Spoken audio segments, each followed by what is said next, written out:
So hi friends, welcome back to my channel. तो friends, आज O triple S site रे जेतेबेले आपण visit करिवे सेठी आपण केमती देखिबो माने आरआई जे भी अप्लाई कर देछन तांकर भी देखौ नथिबो, बेले बेले अप्लाई करिवे को भी फॉर्म आसु नथिबो। आज आगुर अप्लाई कर देछन तांकर भी एठी शो नथिबो। एंती गोटे कैंडिडेट कर देखो तुम एठी देखौछ आपण को तांकर एठी कोन हेछि ना आरआई से अप्लाई करथिले किंतु एपन देखौनी, खाली देखौछि फॉरेस्ट गार्ड टा से जोटा अप्लाई करथिले सेटा देखौछि। बुझिला ना? ता माने एठु कोन आपण जानिबे ना, एटा देखंतु देखो यही भाई आगुरी भी थरे होता तो तांकर आरआई भी शो हो नथिला, तार गोटे दिन पर शो होला अपडेट जिते सब साइट काम ठीक हो गला से सी ऑटोमेटिक शो होला।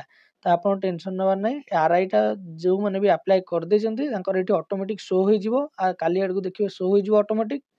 ता सहित जो मैंने अप्लाई कर पारना गोटे दिन वेट कर कि 2 दिन वेट कर को अप्लाई करेंगे हो इजी रे। ओके, तो ये इनफॉरमेशन रही। Thank you.